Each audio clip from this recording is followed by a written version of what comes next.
শুকরিয়া যে তিনি বড় দয়া করে আমাদেরকে পৃথিবীর সর্বশ্রেষ্ঠ মহামানব, বিশ্বের মহান নেতা, জগৎগুরু তিনি পাঠিয়েছেন রাহমাতাল লিল আলামিন করে,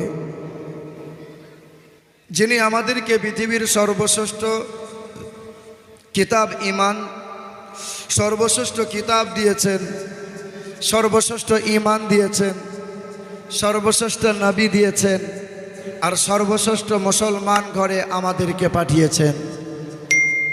মুসলমান ঘরে পাঠিয়ে আপনাকে আমাকে দুনিয়ার আগুন থেকে বাঁচিয়েছেন। আপনি মুসলমান, আমরা মুসলমান। মুসলমান মানে পৃথিবীর আগুন কোনোদিন আপনাকে জ্বালাতে পারবে না, যত বড়ই পাপী অপরাধী আপনি হন না কেন, মাতাল, সুদখোর, গাঁজাখোর, কিন্তু আপনি মুসলমান। জীবনও তো পশ্চিম দিক কোনোদিন দেখলেন না, কুকুরের মতো দাঁড়িয়ে দাঁড়িয়ে ছচ্ছর করে পেশাব করেন, অর্ধেকটা পেশাব লুঙ্গিতে মুছে নেন, তারপরেও নিজেকে মুসলমান বলে দাবি করেন। আপনার মতো মানুষটা যখন মারা যাবে, সমাজের কিছু কিছু মানুষ খিস্তি মেরে বলবে, শালা মরেছে ঠিক হয়েছে, ওকে আগুনে পুড়িয়ে দে, নাই ঠাড়ো করে পুঁতে দে। হ্যাঁ হ্যাঁ, এই রকম করেই বলবে।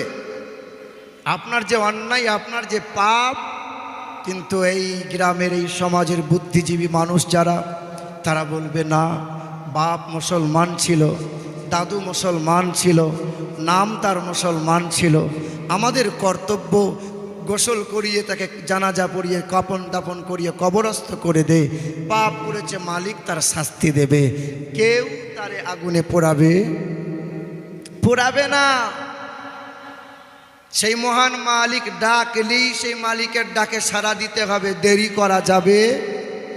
আর আমার আল্লাহ কখন ডাকবে এই মিরচক এলাকার কোনো মানুষকে জানাবে, বলবে। আর মালাকুল মাউত ফেরেশতা সামনে হাজির হলে সেই দিন কোনো বাহানা চলবে না, না আমাকে 5 মিনিট সময় দাও, জমি জায়গার সম্পদগুলো একটু ছেলে মেয়েকে বুঝিয়ে দেই। এইরকম সুযোগ কোনো বন্ধু আমি আপনি কেউ পাইনি, আগামীতেও পাবো। ডাকলেই তার ডাকে সাড়া দিতে হবে, দেরি করা যাবে না। তিনি কে বলো? আমরা পৃথিবীতে এসেছি কার ইচ্ছায়? আমরা পৃথিবী থেকে ছেড়ে যাব যেই দিন, সেদিন কার ইচ্ছায়? আমরা পৃথিবীতে এসেছি আল্লাহর ইচ্ছায়, আবার পৃথিবী থেকে যখন চলে যাব সেই মহান মালিকের ইচ্ছায়। মধ্যখানে সময়টুকু কাটাবো কার ইচ্ছায়? কার ইচ্ছায়? না না, আপনি বলবেন, এখন তো মুখে বলছেন আল্লাহর ইচ্ছায়। আপনি কেউ বলবে বিবির ইচ্ছায়, কেউ বলবে নেতার ইচ্ছায়, কেউ বলে এমএলএর ইচ্ছা ইত্যাদি। হ্যাঁ বাবা, এসেছি তার ইচ্ছায়, যেতে হবে তার ইচ্ছায়। মধ্যখানের সময়টুকু চলা দরকার ছিল সেই মহান মালিকের ইচ্ছায়। আমার আল্লাহ বলে, বান্দা দুনিয়াতে তুমি মুসলমান বলে কেউ তোমাকে আগুনে পোড়ায় না। সাচ্চা মুমিন মুসলমান হয়ে তুমি কবরে চলে আসো, আমি আল্লাহ পাক কবরে আজাব কোনো দিন দেবো না, আর জাহান্নামের আগুন তোমাকে কোনো দিন স্পর্শ করবে না। আর একটু আস্তে করে বলুন না জোরে মোহাব্বতে। তিনি আল্লাহ, সেই মহান মালিকের শুকরিয়া আদায় করে কেউ শেষ করতে পারবে? হাওড়ার ব্রিজ দেখেছেন আপনারা? বিনা পিলারে দাঁড় করানো আছে হাওড়ার ব্রিজ। সকাল সন্ধ্যা হাজার হাজার টন টন মাল যাচ্ছে আসছে। 300 সাড়ে 300 বছর বয়স হয়ে গেল হাওড়ার ব্রিজ এখনো অক্ষত, কিছু হয় না। গোটা বিশ্বের মাটিতে আশ্চর্য জিনিসের মধ্যে একটি হলো হাওড়ার ব্রিজ। আজও শিক্ষিত মানুষ যারা হাওড়ার ব্রিজের প্রশংসা করে তারা। আর আমার আল্লাহ পাক বলে, শিক্ষিত বান্দারা, কুল হাল ইয়াস্তাবিল্লাযীনা ইয়ালামুনা ওয়াল্লাযীনা লা ইয়ালামুন, যারা লেখাপড়া জানে, যারা শিক্ষিত আর যারা লেখাপড়া জানে না, যারা অশিক্ষিত, তারা কি এক হতে পারে? ইন্নামা ইয়াতাযাক্কারু উলুল আলবাব, নিশ্চয়ই শিক্ষিত যারা আমি আল্লাহ পাকের উপদেশ গ্রহণ করে তারা।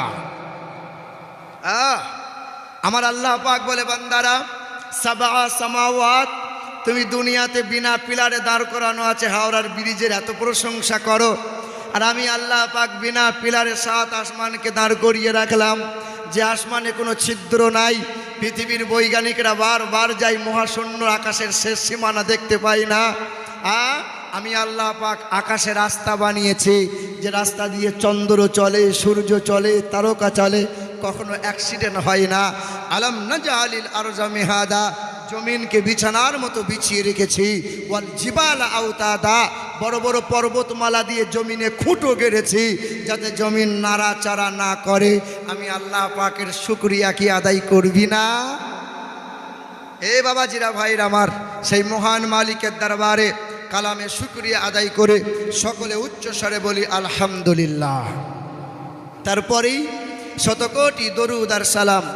তিনি হলেন মক্কার মতি, মদিনার জ্যোতি, দুই কুলের সাথী, উম্মতের কান্ডারি, আমার আপনার নবী, নূর নবী, হায়াতুন নবী, দু জাহানের বাদশাহ জনাবে মুহাম্মদুর রাসূলুল্লাহ সাল্লাল্লাহু তাআলা আলাইহি ওয়াসাল্লাম। উপস্থিত জ্ঞানী গুণী সম্মানীয় বয়োজ্যেষ্ঠ সমবয়স্ক বৈকনিষ্ঠ এবং পর্দা তো নাই, যাই হোক মায়েরা এবং বোনেরা সকলকে শ্রেণীমতোভাবে সম্ভ্রম, শ্রদ্ধা, শুভেচ্ছা। আল্লাহ পাকের দয়া, মায়া, অনুগ্রহ আর শান্তি ধারা আমাদের সকলের উপর বর্ষণ হোক। জোরে বলি আল্লাহুম্মা আমিন।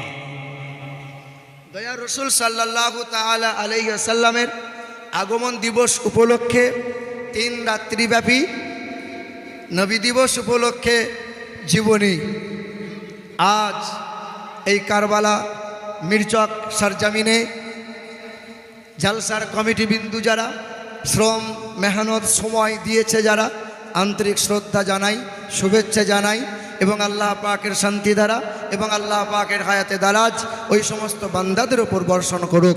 জোরে বলেন আল্লাহুম্মা আমিন। আমরা বিশ্ব রসুল সাল্লাল্লাহু তাআলা আলাইহি ওয়াসাল্লামের আবির্ভাব দিবস পালন করে আমরা খুশি না নারাজ? কথা বলেন। শুধু কমিটি হাত পা বেঁধে দিয়েছে।